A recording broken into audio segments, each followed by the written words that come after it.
저희들은 사도행전 1차 전도 여행이 끝나고 2차 전도 여행을 지금 그 여정을 살펴보고 있습니다.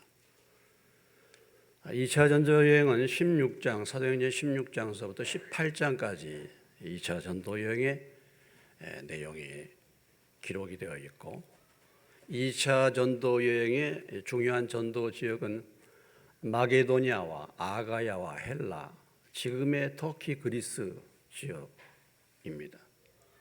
그래서 그 첫 번째 이제 유럽 전도죠. 유럽 전도의 첫 번째 전도했던 지역은 빌립보 지역이었습니다. 빌립보. 교회가 뭐 여러 가지 많은 교회가 있죠. 예루살렘 교회, 칭찬받는 최초로 세워진 교회는 예루살렘 교회였습니다. 계시록에 보면은 역사적으로 7개의 교회가 나와 있는데, 그 교회 가운데서 2개 교회가 칭찬을 받고 5개의 교회가 하나님의 책망을 받는 것을 볼 수 있습니다. 교회가 많지만은 하나님 보시기에 칭찬받는 교회는 많지 않다라는 것을 볼 수가 있죠. 그런데 이 첫 번째 세운 이 유럽 교회인 이 빌립보 교회는 바울을 기쁘게 하는, 바울을 후원하는 그런 아름다운 교회 중에 한 교회였습니다. 빌립보서 1장 1절로 5절에 가보시면은, 그리스도 예수의 종 바울과 디모데는 그리스도 예수 안에서 빌립보에 사는 모든 성도와 모든 감독들과 집사들에게 편지하노니, 하나님 우리 아버지와 주 예수 그리스도로부터 은혜와 평강이 너희에게 있을지어다. 내가 너희를 생각할 때마다 나의 하나님께 감사하며 간구할 때마다 너희 무리를 위하여 기쁨으로 항상 간구함은 너희가 첫날부터 이제까지 복음을 위한 일에 참여하고 있기 때문이라. 이제 사도 바울이 이 빌립보에 전도를 한 다음에 12년이라는 약 13년 후에 이 빌립보서를, 빌립보 교회 편지를 보냅니다.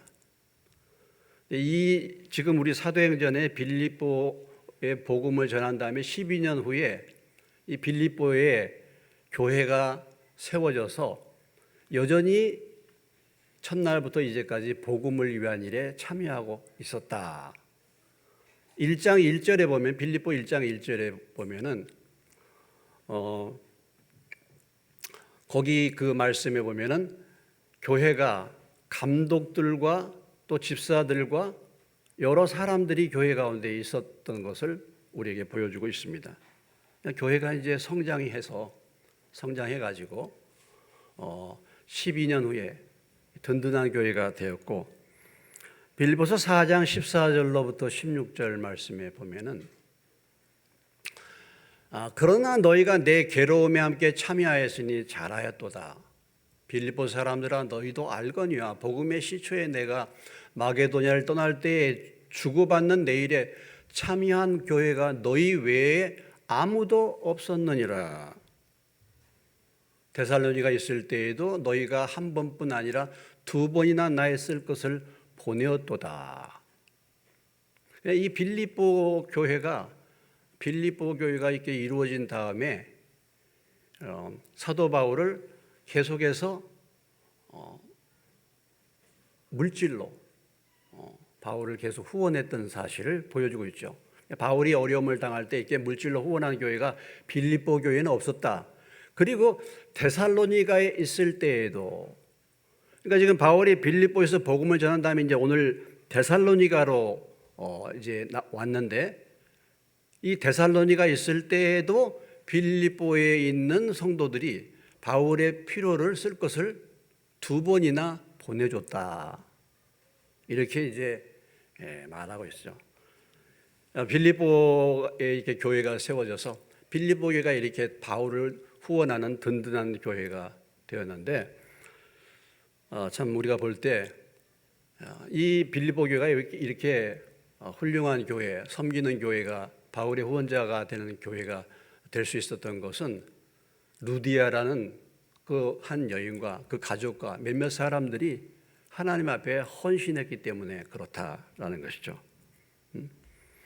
그래서 이 루디아라는 여인이 하나님을 경외했고 하나님의 말씀을 잘 받고 복음을 듣고 온 가족이 주님을 믿고 그리고 헌신해가지고 자기의 집을 가정을 공개해서 복음의 기지로 교회로 그렇게 헌신한 이 한두 사람의 헌신이 이렇게 교회를 아름답게 이루었다라는 것을 우리에게 보여주고 있습니다.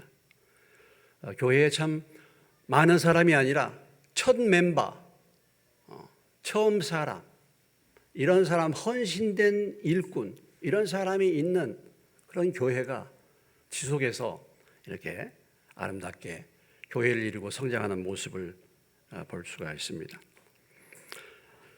드디어 바울이 이제 그곳에서 석방을 받은 다음에 바울의 방향은 데살로니가로 향하게 되었습니다. 오늘 말씀은 이제 데살로니가 지역에서의 선교, 복음 전파의 내용이 나와 있죠. 그들이 암비볼리와 아볼로니아로 다녀가 데살로니가에 이르니 거기 유대인의 회당이 있었다 그랬습니다.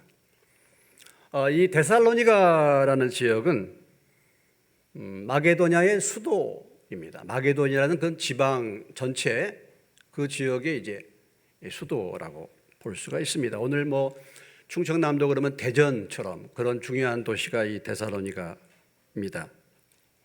원래 이 마게도냐 왕 카산더가 이 데살로니가를 건설했는데 자기 아내 살로니카의 이름을 따서 데살로니카 이렇게 이제 이름을 지었습니다.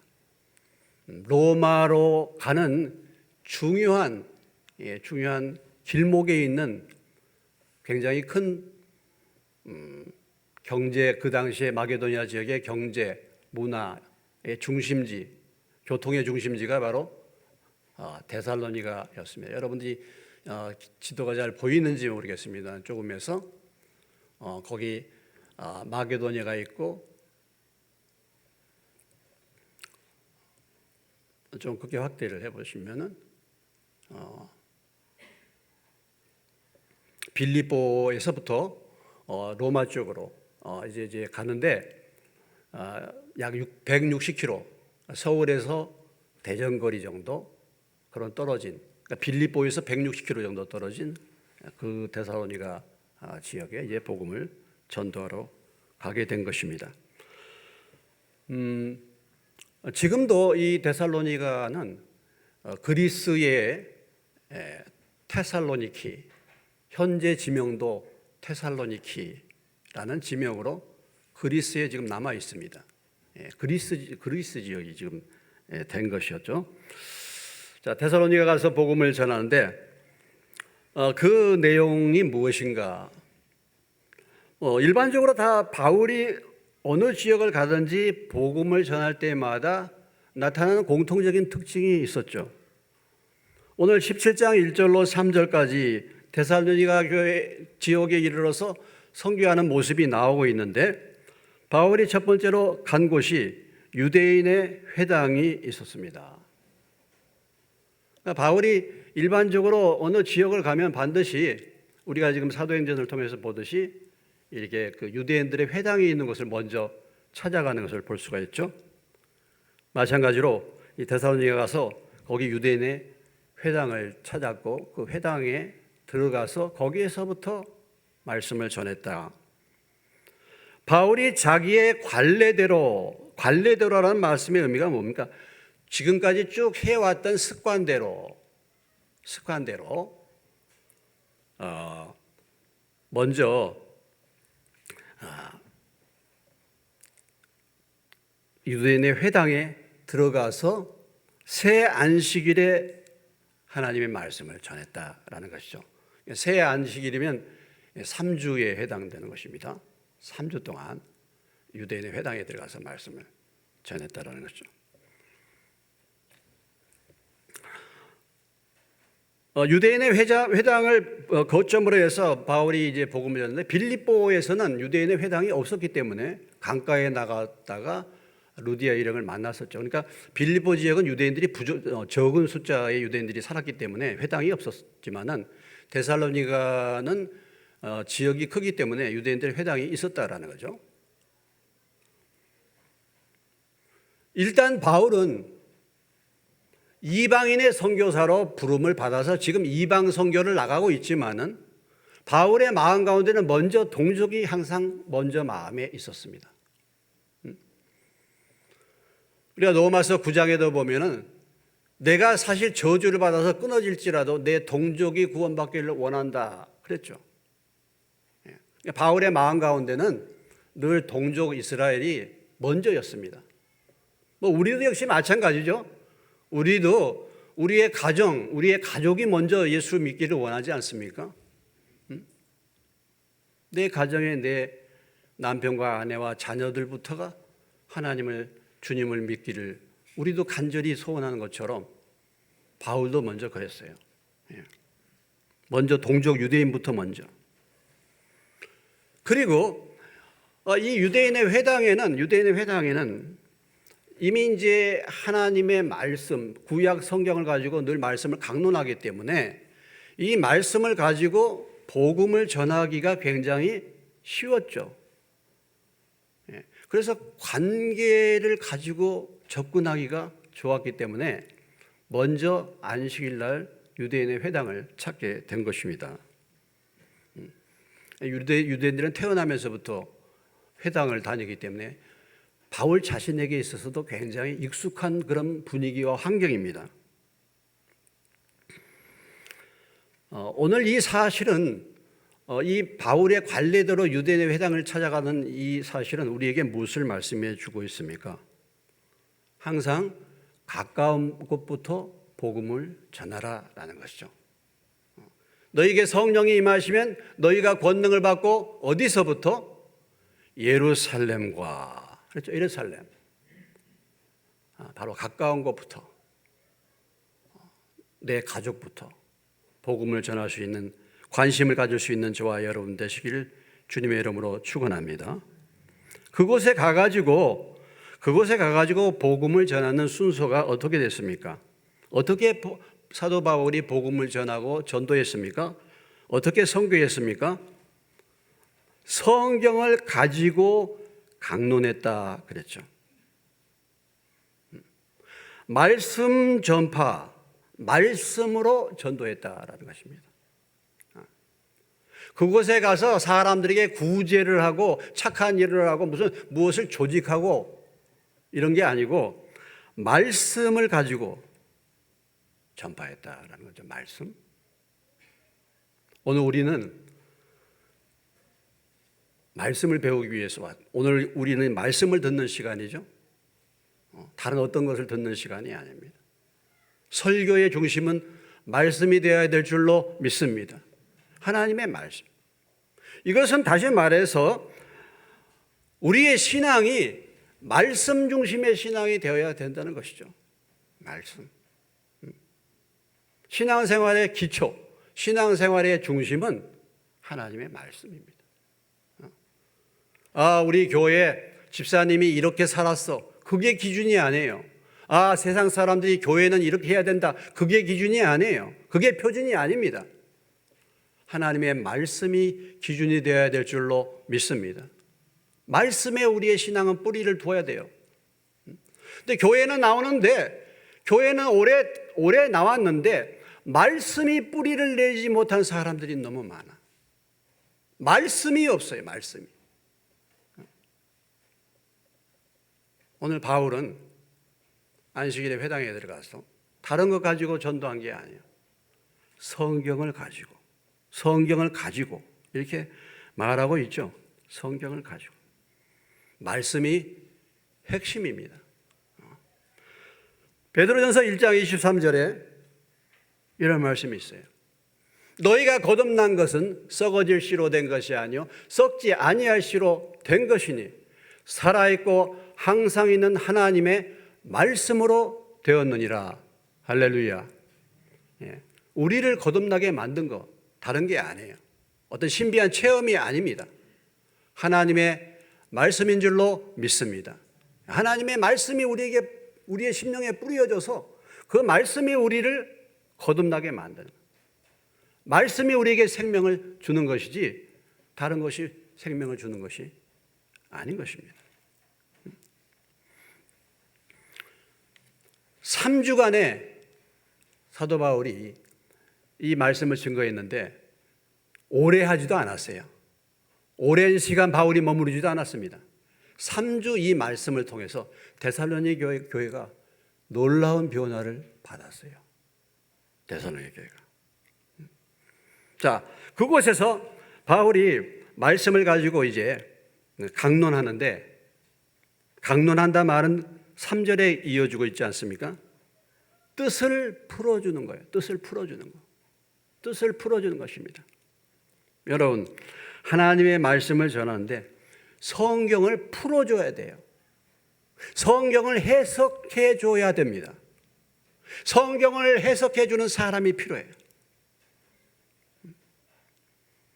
사도행전 8장 30절로 31절에 보면 이런 사건이 있죠, 여러분. 에티오피아 내시가 간다게라는 내시가 예루살렘에 올라왔다가 하나님의 은혜를 사모해서 올라왔다가 이제 자기 고향으로 에티오피아로 내려가는데 광야에서 그가 이사야서 53장 성경을 읽고 있었습니다. 근데 하나님께서 빌립을 통해서 성령께서 광야로 가라라는 말씀을 주셨어요. 빌립이 보니까 에티오피아 내시가 가고 있는 거예요. 그가 성경을 보고 있는 것입니다. 빌립이 물어봤죠. 읽는 것을 깨닫느냐? 지금 이사야서 53장을 지금 내시가 지금 읽고 있어요. 빌립이 이렇게 물었습니다. 읽는 것을 깨닫느냐? 지도하는 자가 없으니까 어떻게 깨달을 수 있겠는가? 그의 대답입니다. 하나님의 말씀을 해석해 주는 사람, 하나님의 말씀을 풀어주는 사람이 없는데 내가 어떻게 깨달을 수 있겠는가? 그러니까 이사야서 53장, 그가 찔리면 우리의 허물을 인하며 그가 상하면 우리의 죄악을 인함이라. 우리는 다 양 같아서 그릇 행하여 각기 자기 일로 갔거늘 여호와께서는 우리 무리의 죄악을 그에게 담당시켰다. 이런 말씀이 도대체 누군가? 이게 이사야서 53장에 이게 누군가? 이게 뭔가? 내시가 읽기는 읽었는데 이게 무슨 말인지 몰랐단 말이에요. 그러니까 빌립을 하나님이 보내서 그 말씀을 해석해 주잖아요. 그것을 통해서 바로 그 어린 양이 예수님이라는 사실을, 복음을 깨닫게 되는 것입니다. 말씀을 풀어주는 사람이 있어야 돼요. 말씀을. 하나님의 말씀을 풀어줘요.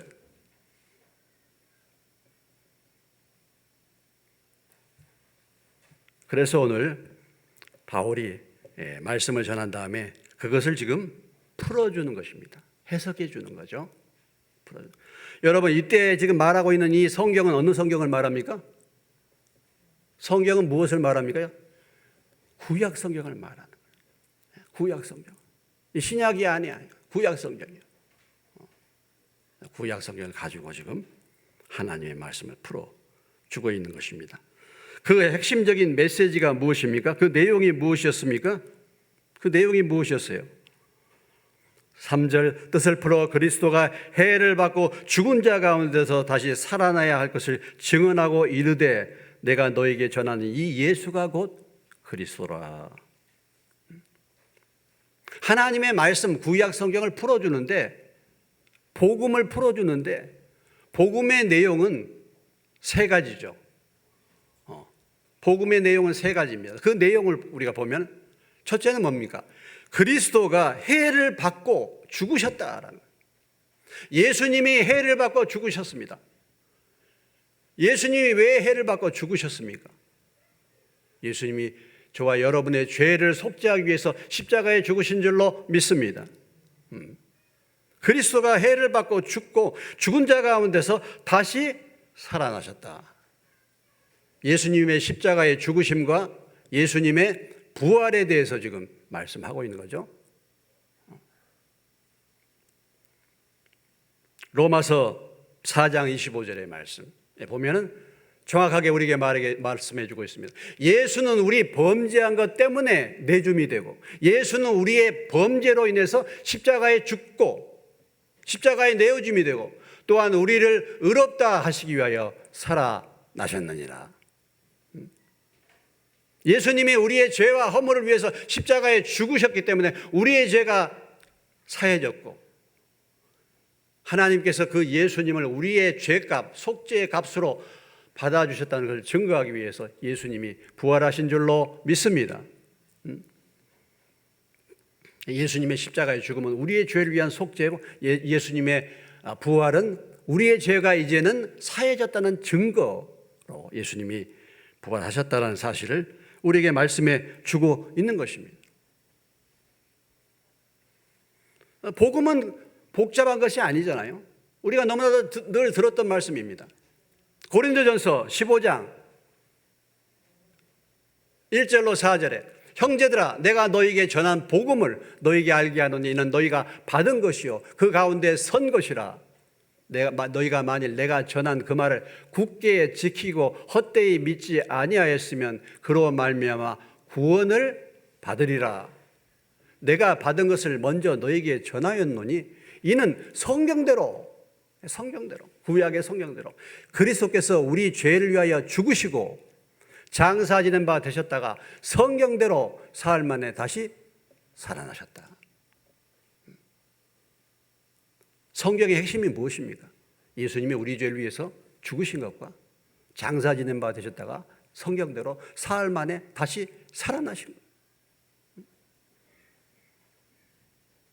이것이 구약 성경의 가장 핵심적인 복음의 메시지예요. 그래서 예수님도 요한복음 5장 39절에서 이렇게 말씀하고 있습니다.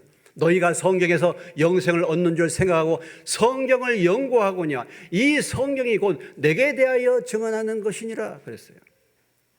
구약 성경, 모든 성경의 주제는 무엇입니까?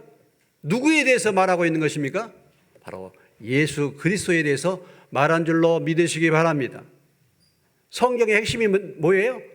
예수 그리스도.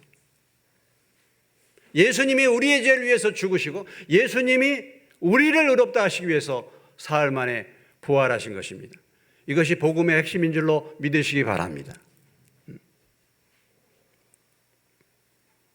그리고 또 한 가지,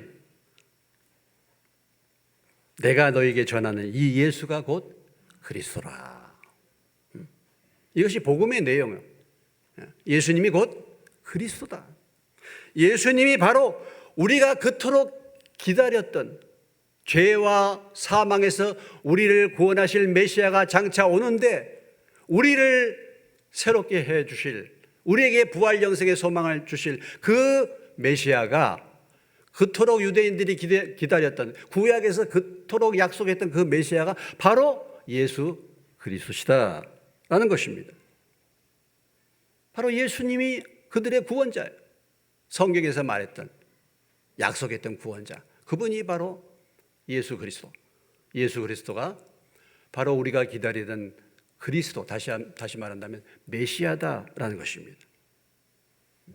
그래서 누구든지 자기의 죄를 깨닫고 자기의 죄를 회개하고 예수님이 나의 죄를 위해서 십자가에 죽으시고 나를 의롭다 하시기 위해서 사흘 만에 부활하신 그 예수 그리스도를 구주와 주님으로 믿으면 죄와 사망에서 구원을 얻게 될 줄로 믿습니다.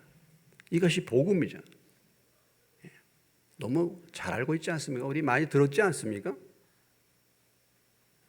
복잡한 것이 아니잖아요. 복잡한 것이 아닙니다.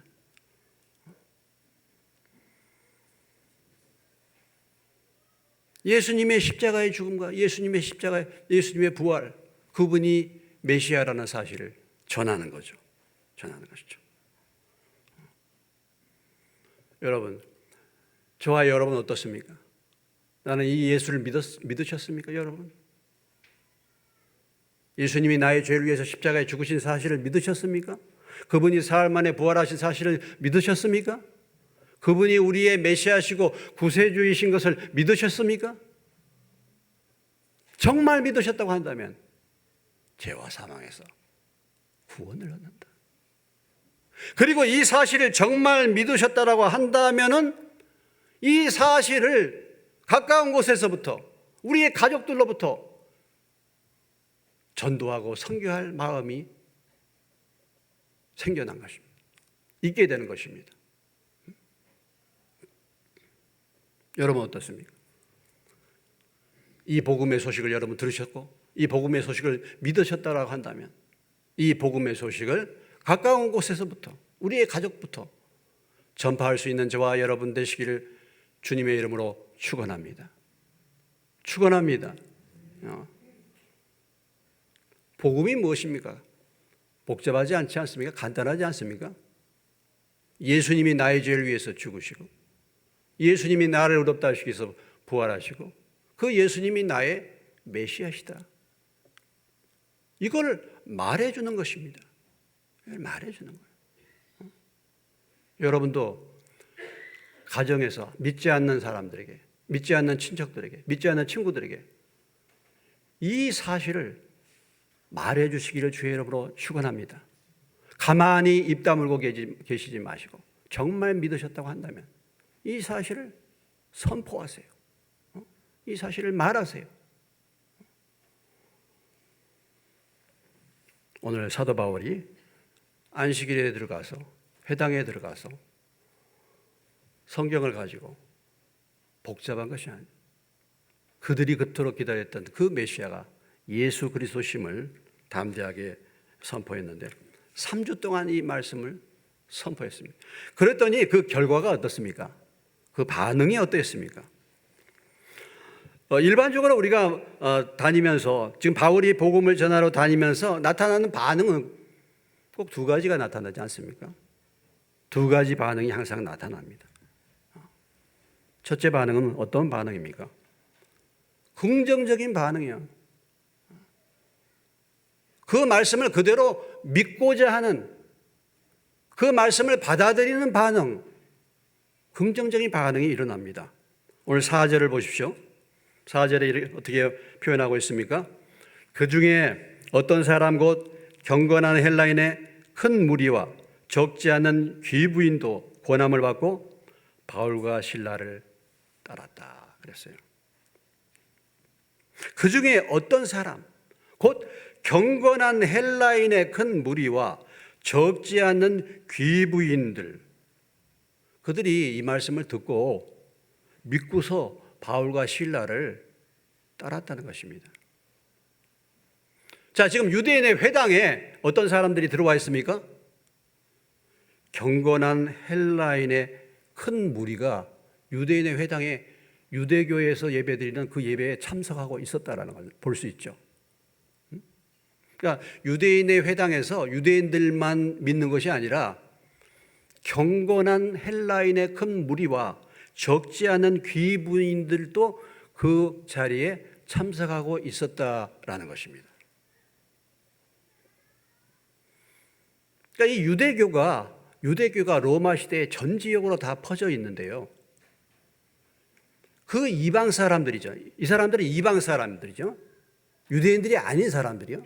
그런데 이 유대인이 아닌 사람들이 왜 유대교에 들어왔는가? 당시 로마 사회의 문화는요, 상당히 타락한 문화입니다. 타락해요. 그러니까 일반 세상 사람들도 착하게 살고 싶은 사람, 경건하게 살고 싶은 사람들, 그런 사람들은 유대교에 관심을 가졌다 이거예요.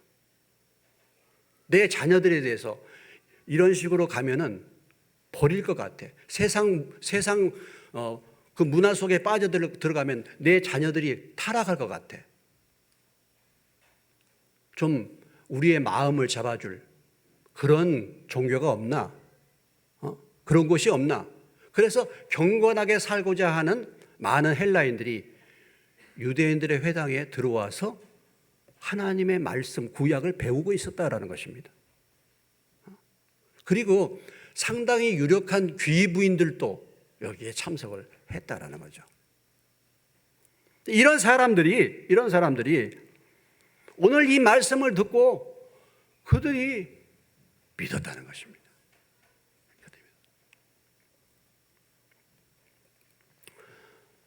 나중에 이 데살로니가에 또 교회가 또 이루어지죠. 이 데살로니가의 교회가 이루어집니다. 그래서 사도 바울이 데살로니가 교회에 편지를 두 편을 쓰죠. 하나는 데살로니가 전서고 하나는 데살로니가 후서입니다. 그런데 데살로니가 전서 1장 9절에 가보시면 그들이 우리에 대하여 스스로 말하기를 우리가 어떻게 너희 가운데로 들어갔는지와 너희가 어떻게 우상을 버리고 하나님께로 돌아와서 살아계시고 참되신 하나님을 섬기는지. 다시 말한다면 많은 사람들이, 이방 사람들이, 우상을 섬기고 있던 사람들이 우상을 버리고 하나님께로 돌아왔다. 그러니까 바울이 지금 데살로니가에 가서 이 말씀을 전할 때 우상을 섬기고 있던 이방인들, 유대인의 회당에 참석했던 많은 유대인들이, 많은 헬라인들이, 이방인들이 우상 버리고 하나님께로 돌아왔다. 이것을 지금 데살로니가 전서에서 바울이 말하고 있는 것입니다. 데살로니가 전서 1장 5절로 8절에 보면 이는 우리 복음이 너에게 말로만 이른 것이 아니라 또한 능력과 성령과 큰 확신으로 된 것임이라. 우리가 너희 가운데서 너희를 위하여 어떤 사람이 된 것을 너희가 아는 바와 같으니라. 또 너희는 많은 환난 가운데서 성령의 기쁨으로 말씀을 받아 우리와 주를 본받는 자 되었으니 그러므로 너희가 마게도냐와 아가에 있는 모든 믿는 자의 본이 되었느니라.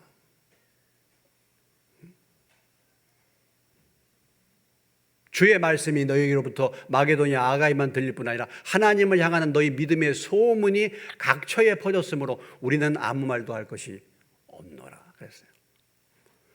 사도 바울이요 데살로니가에서 지금 몇 주 동안 말씀을 전했어요? 3주 동안. 그런데 이 당시에 참석했던 사람들이 하나님의 말씀을 성령의 기쁨으로 받았다는 것입니다. 그 핍박과 환난이 있는 가운데서도 말씀을 그렇게 받아가지고 그들의 교회의 믿음의 소문이 그 주변에 퍼졌다. 마게도냐와 아가야, 헬라 지역, 그 지역까지 데살로니가 교회 성도들의 믿음이 이러하다는 것이 퍼졌다는 것입니다.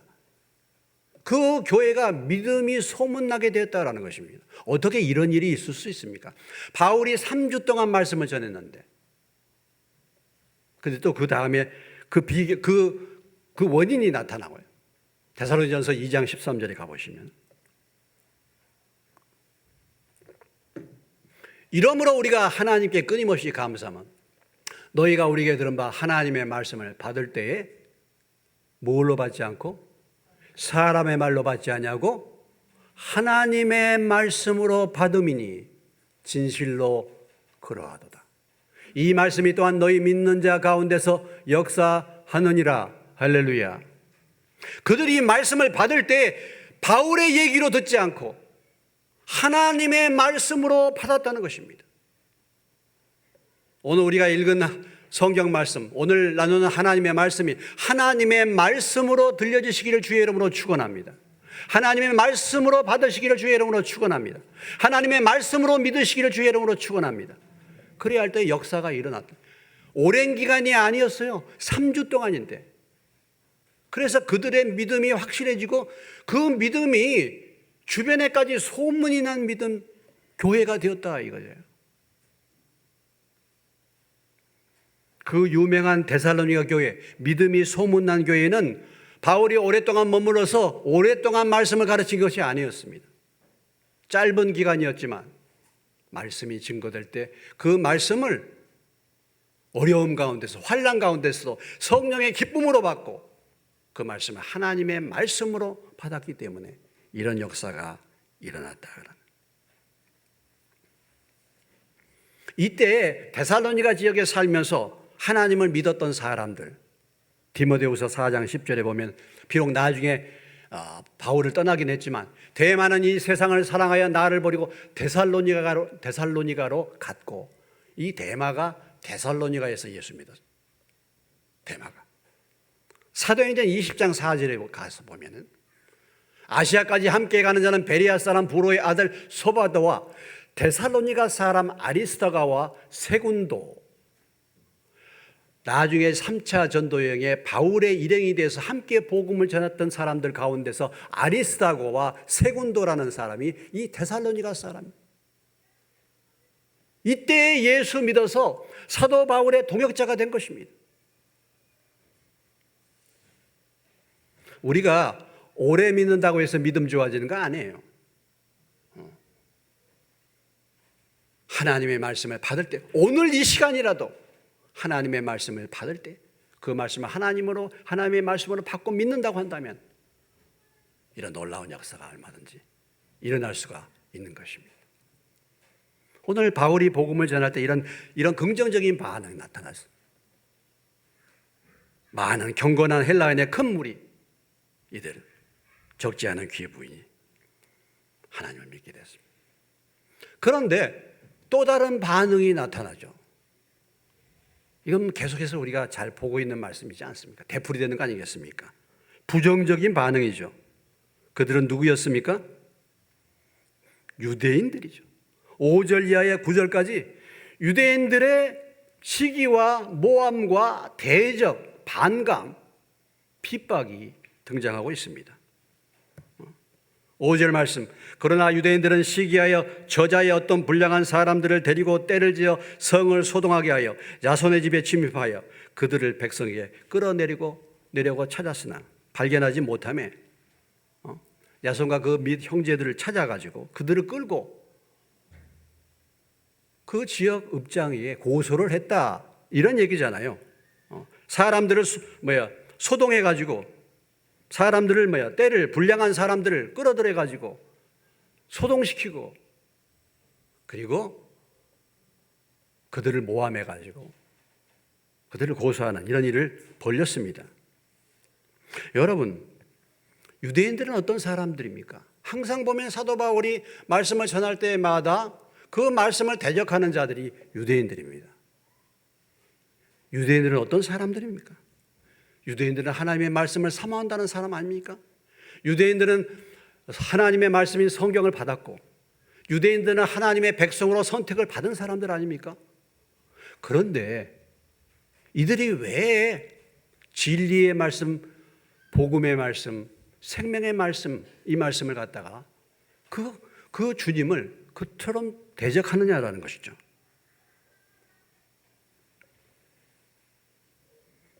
오늘 우리는 이 유대인들의 모습을 통해서 항상 우리의 모습을 보아야 합니다.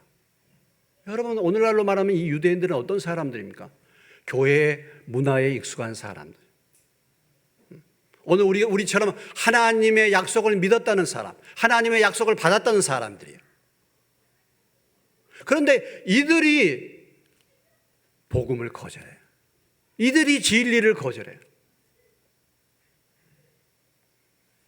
여러분, 가장 하나님을 대적하는 자들이 유대인들이요. 그 중에서도 바리새인들 아니었습니까? 하나님을 잘 믿는다고 하는 사람들. 그러나 실상은 하나님을 몰라. 출애굽기 32장 1절로 4절 말씀을 보면은 백성이 모세가 산에서 내려오니 더딤을 보고 모여 백성이 아론에게 이르러 말하되 일어나라, 우리를 위하여 우리를 인도할 신을 만들라. 이 모세 곧 우리를 애굽 땅에서 인도하여 낸 사람은 어찌 되었는지 알지 못함이니라. 아론이 그들에게 이르되 너희의 아내와 자녀의 귀에서 금고리를 빼어 내게로 가져오라. 모든 백성이 그 귀에서 금고리를 빼어 아론에게로 가져가며 아론이 그들의 손에서 금고리를 받아 부어서 조각칼로 새겨 송아지 형상을 만드니 그들이 말하되 이스라엘아, 이는 너희를 애굽 땅에서 인도하여 낸 너희의 신이로다 하는지라. 이게 무슨 사건입니까? 이스라엘 백성들이 애굽에서 나왔잖아요. 그래서 지금 애굽에서 나와서 시내산에 이르렀습니다. 모세가 지금 하나님의 말씀을 받기 위해서 시내산에 올라가 있는데 그 밑에 있던 이스라엘 백성들이 아론에게 요청합니다. 1절에 다시 가보시면 아론에게 요청해요. 백성이 모세가 산에서 내려오니 더딤을 보고 모여 백성이 아론에게 이르러 말하되 일어나라, 우리를 위하여 우리를 인도할 신을 만들어주라. 신을 만들어줘 좀. 여러분, 이 백성들이 어떤 백성들입니까? 애굽에서 10가지 재앙을 경험했던 백성들입니다. 출애굽한 백성들입니다. 홍해가 갈라지는 것을 눈앞에 보고 그 홍해를 건넜던 백성들입니다. 물이 없을 때 반석을 쪼개서 물이 나오는 것을 경험한 백성들입니다. 하늘에서 만나가 내리고 메추라기가 떨어진 것을 경험했던 백성들입니다. 하나님을 체험했던 백성들이요. 그런데 이 백성들이 하나님을 아느냐? 하나님 만들어 달라 그런자요? 그렇죠? 하나님을 만들어 달라는 거예요. 이 백성들이 지금 하나님을 알고 있습니까? 하나님을 만났습니까? 하나님을 체험도 했는데 하나님을 모르는 거잖아요. 더 과간인 것은 아론을 생각해 보십시오, 여러분. 아론이 어떤 사람입니까? 모세 형님, 대제사장으로 임명받은 사람. 모세를 대변해서 하나님의 말씀을 전했던 사람인데 이 아론도 금고리를 가져와서 만들어낸 게 뭐냐면 금송아지란 말이죠. 우리는 흔히 이런 얘기합니다. 출애굽하면 구원받은 백성이라고. 출애굽했는데 여러분 출애굽했는데 지금 이 백성들이 하나님을 압니까? 우리를 인도한 애굽 땅에서 인도하신 신이 하나님이 이 금송아지다 이거 지금 말하고 있잖아요. 아직 하나님을 모르는 사람. 교회에 나와서 하나님의 은혜도 체험해, 기도의 응답도 체험해, 능력도 체험했어, 은사도 받았어. 그럼에도 불구하고 하나님을 모를 수 있는 것입니다. 하나님이 누군지를 몰라. 여전히 그들의 마음 가운데는 과거의 세상에서 섬겼던 신, 과거의 세상에서 붙들었던 것, 그것이 그들의 마음 가운데 여전히 자리 잡고 있는 거예요. 여러분 어떻습니까? 정말 예수 그리스도를 구주와 주님으로 믿으셨습니까? 여러분의 주인은 그리스도십니까? 아직도 세상 것이 남아요. 눈으로 보이는 거야. 신을 만들어 달라고요. 아직도 그런 것입니다. 알기는 뭘 알아요? 그러니까 구약 성경을 읽으면서 신앙생활을 한다고 하는 이 유대인들이 하나님이 누구신지를 모르는 거예요. 그렇기 때문에 이 복음의 말씀을 대적하는 것입니다.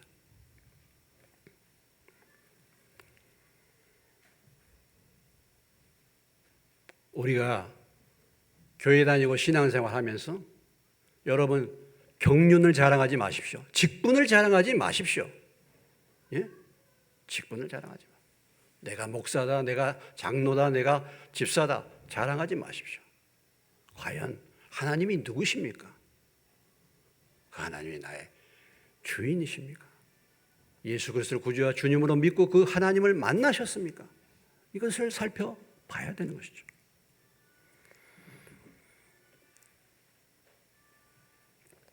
불량배들까지 포섭해가지고 고소하고 테러합니다. 그들의 모함 내용이 무엇입니까? 천하를 어지럽게 한다. 7절에 보시면 야손이 그들을 맞아들였도다. 이 사람들이 다 가이사의 명을 거역하여 말하되 다른 임금 곧 예수라 하는 이가 있다 하더이다. 어떻게 지금 고소하고 있습니까? 가이사 황제를 거역하고 다른 임금 예수가 있다는 것입니다. 이것은 한마디로 말해서 사형죄, 모반의 죄를 지었다 이런 얘기예요. 고소를 하는데 아니 황제가 있는데 예수라는 또 다른 황제, 예수라는 또 다른 왕을 지금 증거하고 있다는 것입니다. 예수를 로마 황제에게 저항하는 인물로 고소하고 있는 거예요. 그러니까 붙들리면 잘못하면 사형당하는 겁니다. 아니 지금 복음을 전하는데 왜 가이사를 불러옵니까? 왜 모함을 불러옵니까? 반역하는 문제로 이 문제를 비화시킵니까? 반역자로 몰아넣잖아요. 세상은요 항상 보면은 어떤 사건을 꼭 정치 이슈화를 만들어요. 정치 이슈화를 만들어요. 이 복음을 전한 이 사건을 정치적으로 끌고 가. 고소하고 고발하는 사람들 보면 여러분 오늘 우리 주변을 가만히 보십시오. 어떤 사건 사고를 꼭 정치로 끌어가요. 정치로 끌어가. 우리 역대 대통령 시대를 보면은 다 사건 사고가 일어났지 않습니까? 삼풍백화점 붕괴, 성수대교 붕괴, 김영삼 대통령 때 일어난 사건. 대통령 물러가라고 하지는 않았잖아요. 노무현 대통령 때 대구 지하철 화재 있었죠. 192명이 죽고 6명이 실종했습니다. 대통령 물러가라고 하지 않았잖아요. 사건 사고는 어느 시대나 다 일어나는 거 아니겠습니까? 그런 것을 자꾸 정치 이슈화로 가져가요. 오늘 주님이 복음을 전하나 예수님의 복음을 전하는 것을 로마 황제에게 대항해서 반역을 일으켰다고 이렇게 지금 말하는 것입니다. 이들이.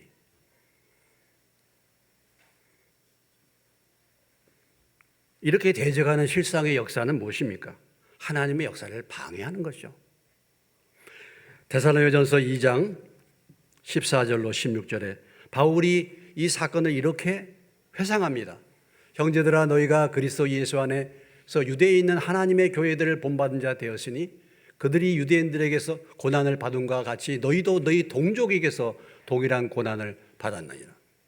유대인은 주 예수와 선지자들을 죽이고 우리를 쫓아내고 하나님을 기쁘시게 하지 아니하고 모든 사람에게 대적이 되어 우리가 이방인에게 말하여 구원받게 함을 그들이 금하여 자기 죄를 항상 채우매 노하심이 끝까지 그들에게 임하였느니라.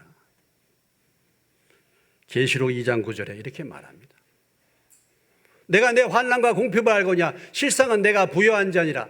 자칭 유대인이라 하는 자들의 비방도 알거니와 실상은 유대인이 아니요 무엇이라고요?